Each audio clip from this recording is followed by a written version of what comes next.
ಮೊದಲನೇ ದಿನದಿಂದ ಕೂಡ ನಾವು ಭಾಳ ಸ್ಪಷ್ಟವಾಗಿ ಹೇಳಿದ್ದೀವಿ. ಏನು ಇವತ್ತು ಒಬ್ಬ ಸರ್ಕಾರಿ ಕರ್ತವ್ಯವನ್ನು ನಿರ್ವಹಿಸಿರ್ತಕ್ಕಂಥ ಅಧಿಕಾರಿಯ ವಿರುದ್ಧವಾಗಿ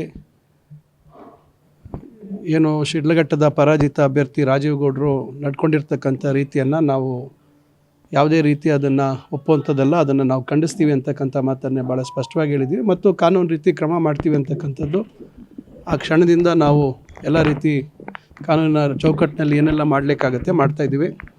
ಮತ್ತು ಅವತ್ತು ದೂರು ಕೊಡುವಂಥದ್ದು ವಿಳಂಬ ಆಯಿತು. ಮಾಧ್ಯಮಗಳ ಏನು ಕಾರಣ ಅಂತ ಹೇಳಲಿಕ್ಕೆ ಹೋಗೋದಿಲ್ಲ.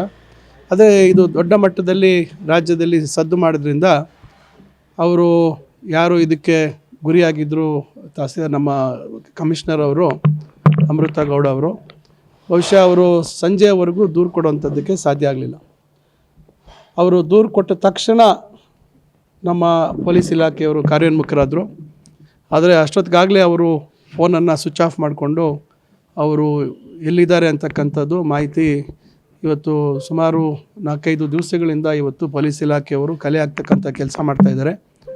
ಅವರನ್ನು ಕಾನೂನು ಚೌಕಟ್ಟಿಗೆ ತಂದು ಅವರು ನಡ್ಕೊಂಡಿರ್ತಕ್ಕಂಥ ರೀತಿಗೆ ಇವತ್ತು ಒಂದು ಸ್ಪಷ್ಟವಾದಂಥ ಸಂದೇಶ ಈ ರಾಜ್ಯದಲ್ಲಿರ್ತಕ್ಕಂಥ ಅಧಿಕಾರಿಗಳಿಗೆ ಕಳಿಸ್ತಕ್ಕಂಥದ್ದು ನಮ್ಮ ಸರ್ಕಾರದ ಉದ್ದೇಶ. ಅದರಿಂದ ಇದು ಮಾನ್ಯ ಮುಖ್ಯಮಂತ್ರಿಗಳು ಸ್ಪಷ್ಟವಾಗಿ ಹೇಳಿದ್ದಾರೆ, ಗೃಹ ಮಂತ್ರಿಗಳು ಹೇಳಿದ್ದಾರೆ, ಮಾನ್ಯ ಉಪಮುಖ್ಯಮಂತ್ರಿಗಳು ಹೇಳಿದ್ದಾರೆ, ಎಲ್ಲರೂ ಭಾಳ ಸ್ಪಷ್ಟವಾಗಿ ಹೇಳಿದ್ದಾರೆ.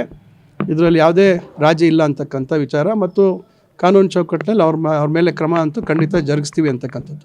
ನೋಡಿ, ಅದನ್ನು ಕೋರ್ಟ್ ಹೇಳಿರ್ತಕ್ಕಂಥದ್ದು ನಾನು ಅದನ್ನು ಸ್ವಾಗತ ಮಾಡ್ತೀನಿ. ಯಾಕಂದರೆ ಇದು ಕರ್ತವ್ಯ ನಿರ್ವಹಿಸ್ತಾ ಇರ್ತಕ್ಕಂಥ ಅಧಿಕಾರಿಗಳು, ಅದರಲ್ಲೂ ವಿಶೇಷವಾಗಿ ಮಹಿಳೆಯರು ಇವತ್ತು ಸರ್ಕಾರಿ ಹುದ್ದೆಗಳೆಲ್ಲ ಇರ್ತಕ್ಕಂಥ ಸಂಖ್ಯೆ ಇತ್ತೀಚೆಗೆ ಬೆಳವಣಿಗೆ ಆಗ್ತಾಯಿದೆ.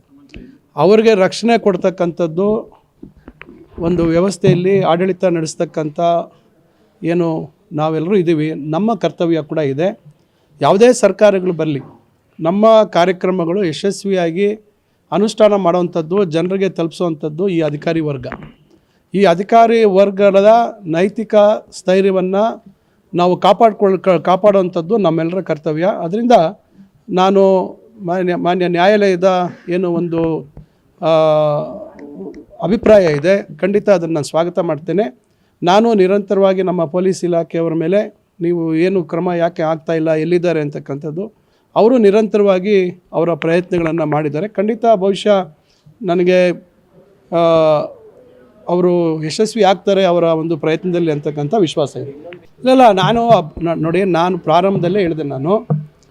ಇದನ್ನು ನೋಡಿ, ಘಟನೆ ಆಗಿದ್ದು 12ನೇ ತಾರೀಕು, 13ನೇ ತಾರೀಕು ಸಂಜೆ ನನಗೆ ಗಮನಕ್ಕೆ ಬಂತು.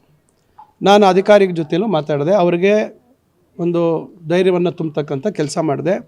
ಜಿಲ್ಲಾಧಿಕಾರಿಗಳು ಇಲ್ಲಿ ಕಂದಾಯ ಇಲಾಖೆ ಪ್ರಧಾನ ಕಾರ್ಯದರ್ಶಿಗಳ ಒಂದು ಸಭೆಯಲ್ಲಿದ್ದರು. ನಾನು ಅವರಿಗೆ ಆ ತುಣುಕನ್ನು ಕಳಿಸಿದೆ. ಅವರು ನೋಡಿದ ತಕ್ಷಣ ಏನು ಸರ್ ಈ ಥರ ಇದೆ ಅಂತ ಹೇಳಿ ಮಾತಾಡಿದ್ರು. ನಾನು ಹೇಳಿದೆ, ಇದನ್ನು ನೀವು ಅವ್ರಿಗೆ ಅಧಿಕಾರಿಗೆ ಮಾತಾಡಿ ಅವ್ರಿಗೆ ಧೈರ್ಯ ಕೊಡಿ ಮತ್ತು ಕಾನೂನು ಚೌಕಟ್ಟಿನಲ್ಲಿ ಇದು ಕ್ರಮ ಆಗಬೇಕು ಅಂತಕ್ಕಂಥ ಸೂಚನೆ 13ನೇ ತಾರೀಕೆ ನಾನು ಹೇಳಿದ್ದೀನಿ. ಅದರಿಂದ ಎಲ್ಲೂ ನಾನು ಒಂದು ಚೂರು ಒಬ್ಬ ಜಿಲ್ಲಾ ಮಂತ್ರಿಯಾಗಿ ನನ್ನ ಜವಾಬ್ದಾರಿಯನ್ನು ನಾನು ಅಧಿಕಾರಿಗಳ ಒಂದು ಗೌರವ ಉಳಿಸುವಂಥ ನಿಟ್ಟಿನಲ್ಲಿ ನಾನು ನಡ್ಕೊಂಡಿದ್ದೇನೆ. ಅದರಿಂದ ನಮ್ಮ ಸರ್ಕಾರ ನನ್ನ ಮೇಲೆ ಯಾರೂ ಒತ್ತಡನೂ ತಂದಿಲ್ಲ. ಯಾರೇ ನಾನು ಮಾತಾಡಿದ್ರು ಕೂಡ ಅವ್ರು ಹೇಳಿದ್ರು, ಇಲ್ಲ ಇದು ನಾವು ಯಾರೂ ಒಪ್ಪುವಂಥದ್ದಲ್ಲ, ಇದನ್ನು ನಾವು ತೀವ್ರವಾಗಿ ಖಂಡಿಸ್ತೇವೆ ಮತ್ತು ಕ್ರಮ ಆಗಲೇಬೇಕು ಅಂತಕ್ಕಂಥದ್ದು. ಇದರಲ್ಲಿ ನಮ್ಮ ಪಕ್ಷದ ಅಭ್ಯರ್ಥಿ ಮತ್ತೊಂದು ಅಂತಕ್ಕಂಥ ಪ್ರಶ್ನೆ ಬರೋದಿಲ್ಲ. ಯಾಕಂದರೆ ಯಾರು ಮಹಿಳೆಯರ ಬಗ್ಗೆ ಈ ರೀತಿಯಾಗಿ ನಡ್ಕೊಳ್ತಾರೆ ಅದನ್ನು ನಾವು ಒಪ್ಪೋದಕ್ಕೆ ಸಾರ್ವಜನಿಕ ಜೀವನದಲ್ಲಿ ಮತ್ತು ಒಂದು ಸರ್ಕಾರದ ಕಾನೂನಿನ ಅಡಿಯಲ್ಲಿ ಕೆಲಸ ನಿರ್ವಹಿಸಿರ್ತಕ್ಕಂಥ ಅಧಿಕಾರಿ ಮೇಲೆ ಆ ರೀತಿ ಪದ ಬಳಕೆ ಮಾಡ್ತಕ್ಕಂಥದ್ದು, ಧಮಕಿ ಆಗ್ತಕ್ಕಂಥದ್ದು ಇವೆಲ್ಲ ನಾವು ಒಪ್ಪುವಂಥದ್ದಲ್ಲ. ಆಮೇಲೆ ಸ್ಥಳೀಯ ಶಾಸಕರ ಬಗ್ಗೆ ಕೂಡ ಭಾಳ ಕೆಟ್ಟದಾಗಿ ಮಾತಾಡಿರ್ತಕ್ಕಂಥದ್ದು. ರಾಜಕಾರಣದಲ್ಲಿ ಅಭಿಪ್ರಾಯ ಭೇದಗಳು ಅಥವಾ ಪಕ್ಷ ಮತ್ತೊಂದು ಬೇರೆ ಇರ್ತದೆ. ಆದರೆ ಈ ರೀತಿಯಾಗಿ ಒಂದು ಕೆಲಸ ನಿರ್ವಹಿಸಿರ್ತಕ್ಕಂಥ ಅಧಿಕಾರಿ ಮೇಲೆ ಧಮಕಿ ಹಾಕುವಂಥ ಸಂದರ್ಭದಲ್ಲಿ ಶಾಸಕರನ್ನು ಉಲ್ಲೇಖ ಮಾಡುವಂಥದ್ದು ಕೂಡ ಸರಿ ಇಲ್ಲ.